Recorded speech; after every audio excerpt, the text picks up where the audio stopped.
Chapter 14. For the Lord will have compassion on Jacob, and will yet choose Israel, and set them in their own land. And the stranger shall join himself with them, and they shall cleave to the house of Jacob. And the people shall take them, and bring them to their place. And the house of Israel shall possess them in the land of the Lord, for servants and for handmaids. And they shall take them captive, whose captives they were, and they shall rule over their oppressors. And it shall come to pass in that day that the Lord shall give you rest from your travail, and from your trouble, and from the hard service wherein you have made that you was made to serve. You shall take up this parable against the king of Babylon, and say, How hath the oppressor ceased? The exactress of gold ceased. The Lord hath broken the staff of the wicked, the scepter of the rulers, that smote the people in wrath with an incessant stroke, that ruled the nations in anger with the persecution that none restrained. The whole earth is at rest, and is quiet. They break forth into singing. Yes, the cypress rejoice at you, and the cedars of Lebanon. Since you are laid down, no feller is come up against us. The nether world from beneath is moved for you to meet you at your coming. The shades are stirred up for you, even all the chief ones of the earth. All the kings of the nations are raised up from their thrones. All they do answer and say unto you, Art you also become weak as we? Art you become like unto us? Your pomp is brought down to the netherworld, and the noise of your psalteries. The maggot is spread under you, and the worms cover you. How art you fallen from heaven, O day star, son of the morning? How art you cut down to the ground, that did cast lots over the nations? And you said in your heart, I will ascend into heaven, above the stars of God. I will exalt my throne. I will sit upon the mount of the meeting, in the uttermost parts of the north. I will ascend above the heights of the clouds. I will be like the Most High. Yet you shall be brought down to the netherworld, to the uttermost parts of the pit. They that saw you do narrowly look upon you. They gaze earnestly at you. Is this the man that made the earth to tremble, that did shake kingdoms, that made the world as a wilderness, and destroyed the cities thereof, that opened not the house of the prisoners? All the kings of the nations, all of them sleep in glory, every one in his own house. But you art cast forth away from your grave, like an abhorred offshoot, in raiment of the slain, that are thrust through with the sword, that go down to the pavement of the pit, as a carcass trodden under foot. You shall not be joined with them in burial, because you have destroyed your land. You have slain your people. The seed of evildoers shall not be named forever. Prepare you slaughter for his children, for the iniquity of their fathers. That they rise not up, and possess the earth, and fill the face of the world with cities. And I will rise up against them, saith the Lord of hosts, and cut off from Babylon name and remnant, and offshoot and offspring, saith the Lord. And I will also make it a possession for the bittern, and pools of water, and I will sweep it with the besom of destruction, saith the Lord of hosts. The Lord of hosts hath sworn, saying, Surely as I have thought, so shall it come to pass. As I have purposed, so shall it stand. That I will break Asher in my hand, and upon my mountains tread him under foot. Then shall his yoke depart from off them, and his burden depart from off their shoulder. This is the purpose that is purposed upon the whole earth. And this is the hand that is stretched out upon all the nations. For the Lord of hosts hath proposed it, and who shall disannul it? And his hand is stretched out, and who shall turn it back? In the year of Achaz died was this burden. Rejoice not, O Philistia, all of you, because the rod that smote you is broken. For out of the serpent's root shall come forth a basilisk, and his fruit shall be a flying serpent. And the firstborn of the poor shall feed, and the needy shall lie down in safety. And I will kill your root with famine, and your remnant shall be slain. Howl, O gate, cry, O city, melt away, O Philistia, all of you, for there cometh a smoke out of the north, and there is no straggler in his ranks. What then shall one answer the messengers of the nation? That the Lord hath founded Zion, and in her shall the afflicted of his people take refuge? All right, let's go back up to verse 1. And we'll remember yesterday in the last chapter, we were discussing now this burden of Babylon. the burden that was purposed against Babylon, that Ishaiah, the son of Amoz, did see. And we are just continuing now, the last chapter. We know God was going to cause the howling there in their palaces and in all their high places. God was going to bring howling, even these jackals and these wild dogs, which are there now. And we're going to continue with this prophecy against Babylon in verse 1. For the Lord will have compassion on Jacob, and will yet choose Israel, and set them in their own land, and the stranger shall join himself with them, and they shall cleave to the house of Jacob.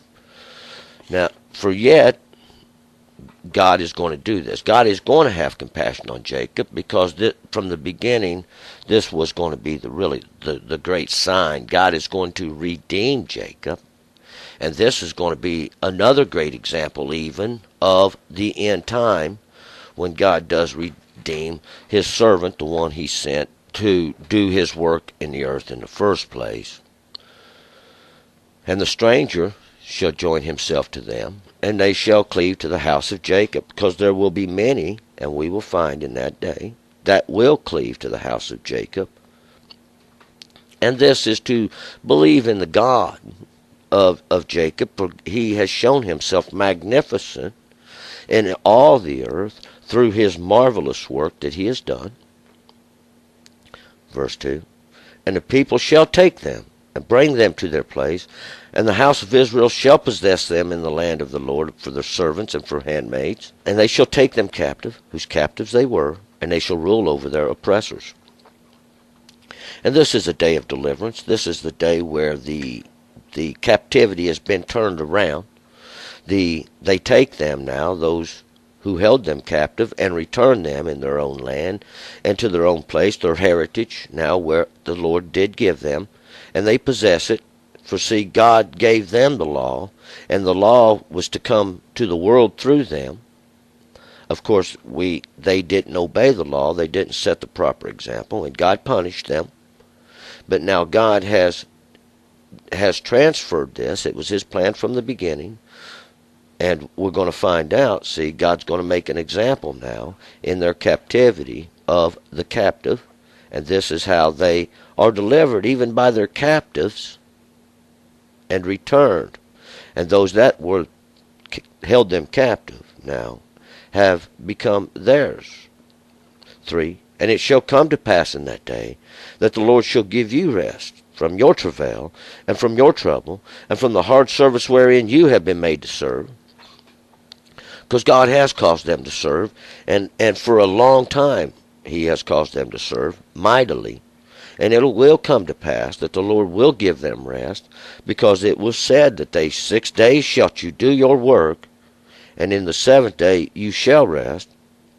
And this is what this was from the whole time. This is what the Sabbath is from the beginning, and from your trouble, and from the hard service wherein you have been made to serve. For that you shall take up this parable against the king of Babylon, and say, how hast the oppressor ceased, the exactress of gold ceased? And this is the parable that is taken up. And this parable is more like, now we're standing on the other side of the table now, see, how has the table turned? See, how has the requirer of that which belonged to God ceased? And this king of Babylon, he's going to be used now as the representation of evil, even though God has sent the king of Babylon now to do his work, to punish. But the king of Babylon exalts himself, and this is the great example.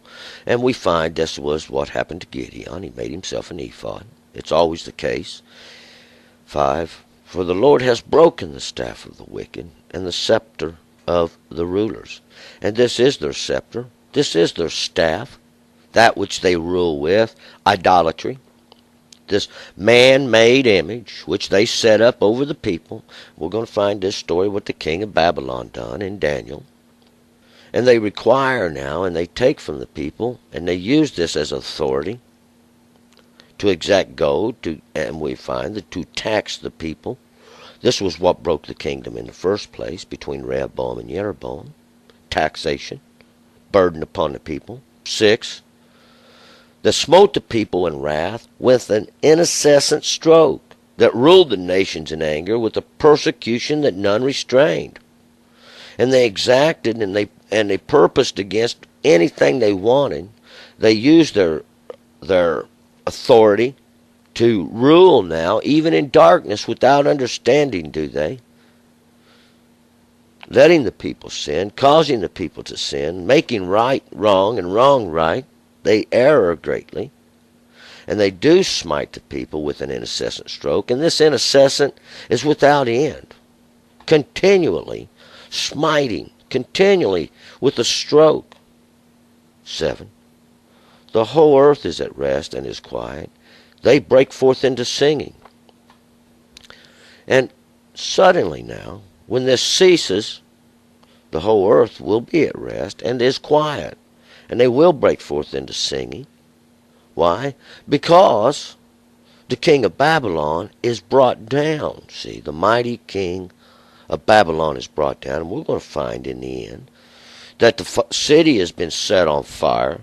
And it's just the beginning. 8, yes, the cypress rejoice at you, and the cedars of Lebanon. Since you are laid down, no feller has come up against us. And this cypress that rejoice, these evergreens that rejoice, and the cedars of Lebanon, even these mighty evergreens of Lebanon, this place that are made white.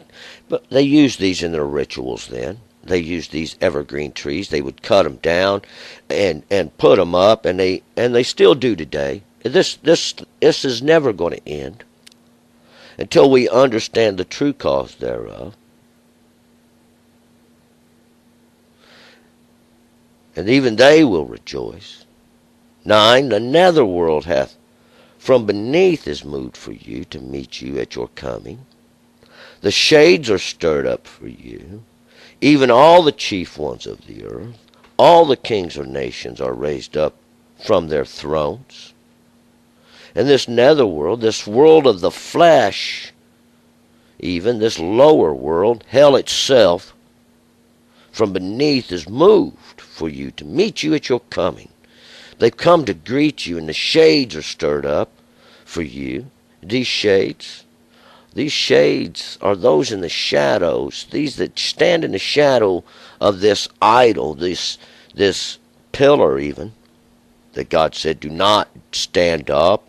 All of them, even all the chief ones of the earth that have been in the shadow of it, they are in hell. This is hell. And they are there to greet you. 10, all they that do answer say unto you, art you also become weak as we? Art you become like unto us? How art you made flesh? How art you made a man? Now, how art you made weak like unto us? You have been brought down. 11, your pomp is brought down to the netherworld, and the noise of your psalteries. The maggot is spread under you, and the worms cover you. You have been brought down into the world of the flesh with man, and there you are. Your pomp is brought down with you. And this is all your fancy, all your bloatedness, all your high and mighty thought.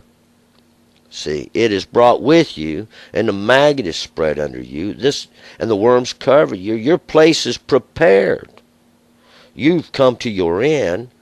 12, how art you fallen from heaven, O day star, son of the morning? How art you cut down to the ground, that didst cast lots over the nations? God has done it. That's how. You were set up in the beginning, and now you've been brought low. A tree planted and hewn by the Master. You've been brought down by the Almighty. That's how you have fallen from heaven, O day star. This star, this light that marketh the circle, this light of of the day, this light even now of their understanding, the son of the morning, this one of the morning who was to bring the first understanding and the first truth, how art you cut down to the ground? You have cast lots over the nations. 13. And you said in your heart, I will ascend into heaven above the stars of God. I will exalt my throne. I will sit upon the mount of the meeting in the uttermost parts of the north. As this was your thoughts in your heart, this was your thought you would do, that you would deceive all the earth? Is it not by the hand of God? Is it not purposed from the beginning? Even above the stars of God, you have tried to exalt your throne. You have tried to take up a seat even in the mount of the meeting over the congregation. This is what this represents, this mount of the meeting, this place where the congregation is gathered, the height place thereof to sit over in the uttermost parts of the north, this place even where God has stored his vengeance and stores his treasures. 14, I will ascend above the heights of the clouds. I will be like the Most High, you have said in your heart, thinking that you can rise above God. You will ascend above the heights of the clouds, above all confusion. You will be like the Most High, like God himself, you think. 15, yet you shall be brought down to the netherworld, to the uttermost parts of the pit. And that's where you go. You've been brought down into the flesh world now, and to the uttermost parts of the pit. 16, they that saw you do narrowly look upon you. They gaze earnestly at you. Is this the man that made the earth to tremble, that did shake kingdoms? They look in narrowly to see now, with almost just barely able to see it. They gaze earnestly, looking to see, is this the man that made the earth to tremble, that shook the kingdoms? 17, that made the world as a wilderness and destroyed the cities thereof, that opened not the house of prisoners, the house of his prisoners, who didn't open the prison gates, who brought all into one prison, who brought them all, wrapped them all around one bar, one prison, that brought not true understanding, that did not deliver the law.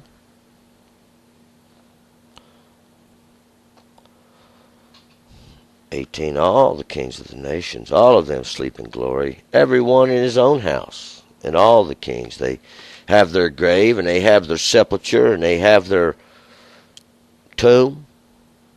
19, but you are cast forth away from your grave, like an abhorred offshoot in the raiment of the slain, that are thrust through with the sword, that go down to the pavement of the pit, as a carcass trodden under foot.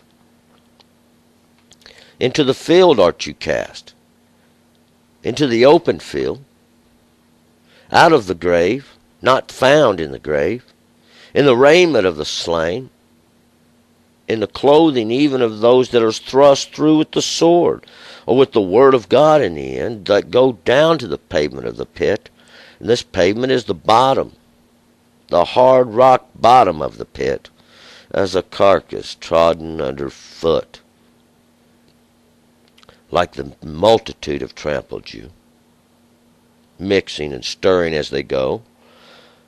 20, you shall not be joined with them in burial, because you have destroyed your land.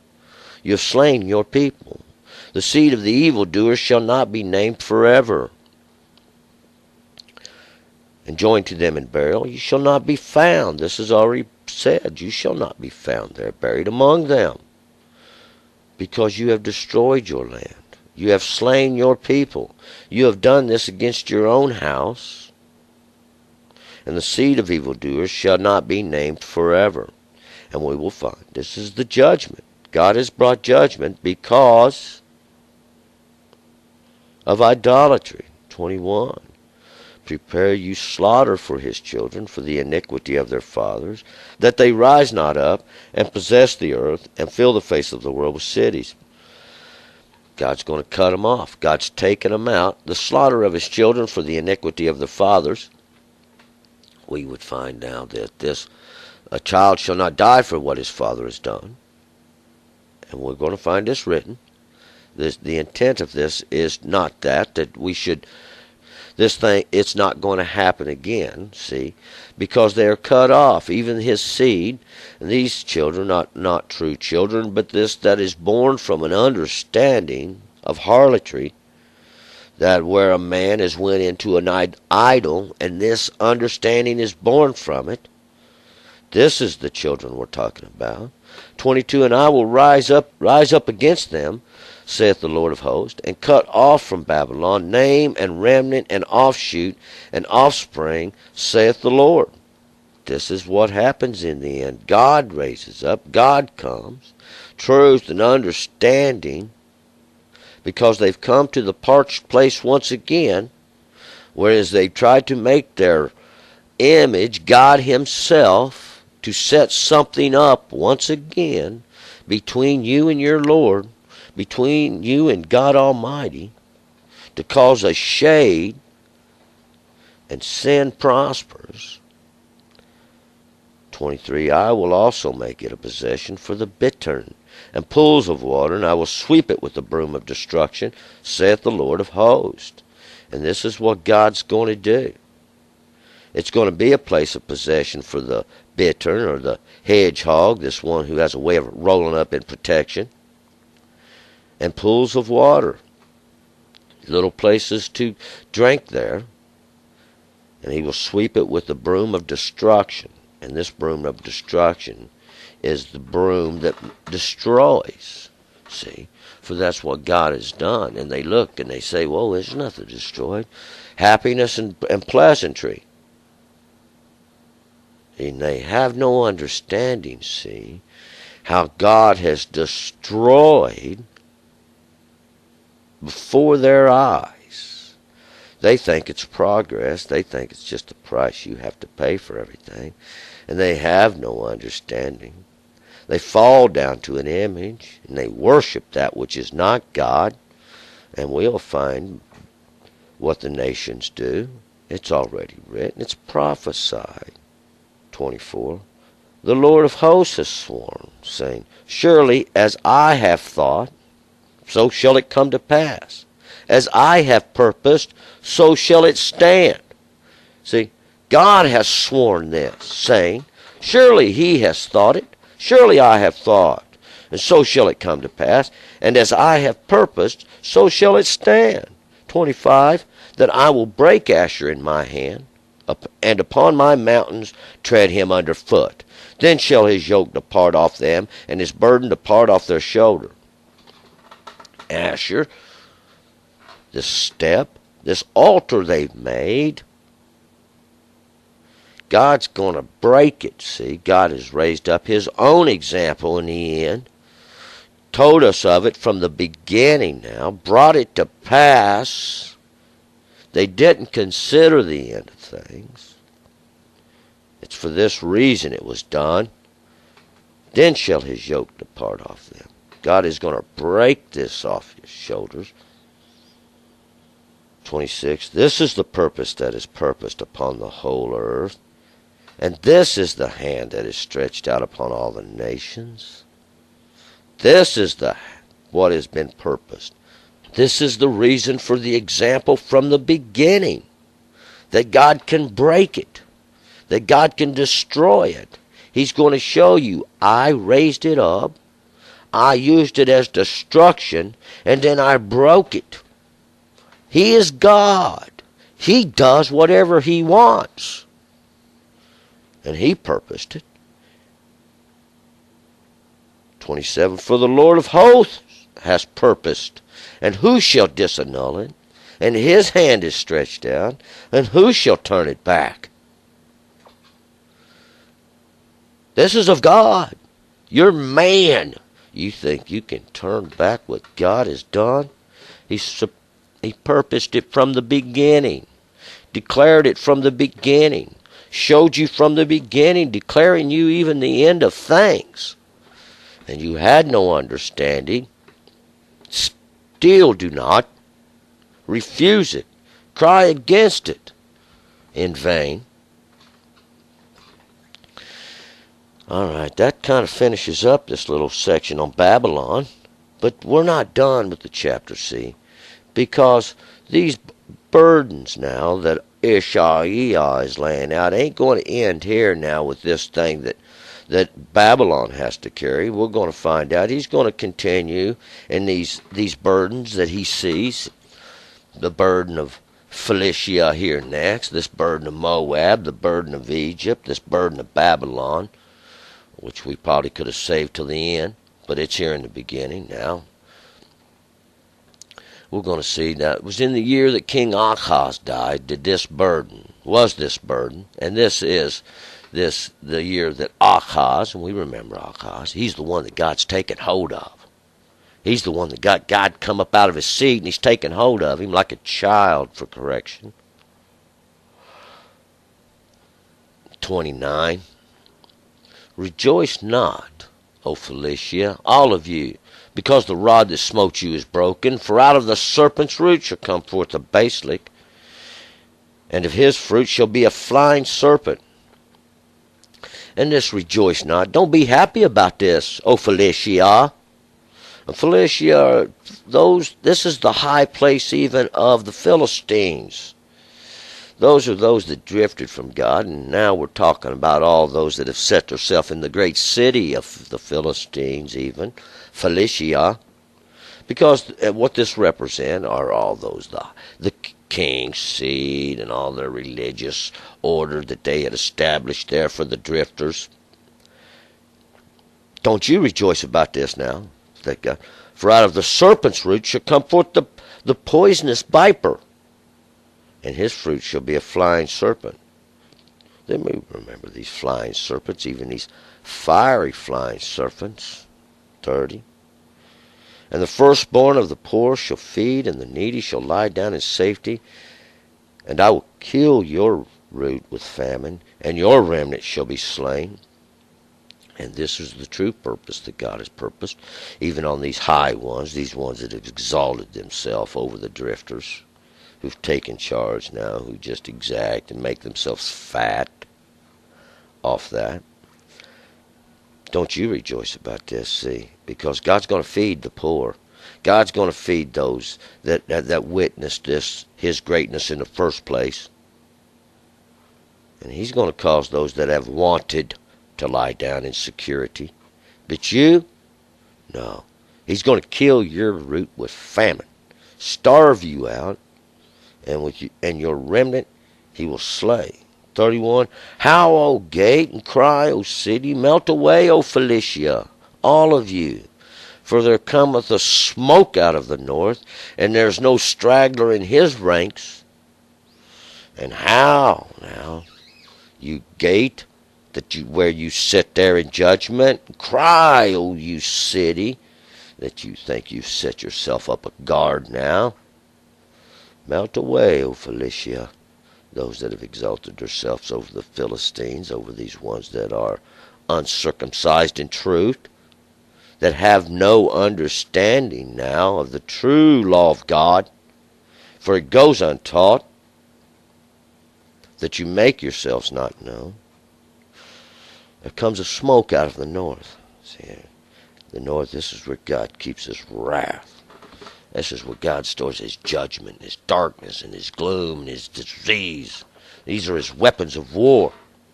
And every treasury God has, he stores there. There ain't no straggler in his ranks. What then shall one answer the messengers of the nations? 32. That the Lord hath founded Zion, and in her shall the afflicted of his people take refuge? What then shall one answer to these messengers of the nations, these ones that were sent to all the nations? What do you got to say to them now? God has founded Zion. God has founded this parched place, and in her shall the afflicted of his people take refuge, knowing what? That God had scorched it through the fire. God had brought the truth here before. God had done this, and now God's back to do it again. He made a great example. This great example is going to be used for just for the purpose it was intended. And we're going to find out there's great healing that comes through this. God has proven himself great in all the earth through a mighty and marvelous work. Make mention of his name. Let's move on to chapter 15.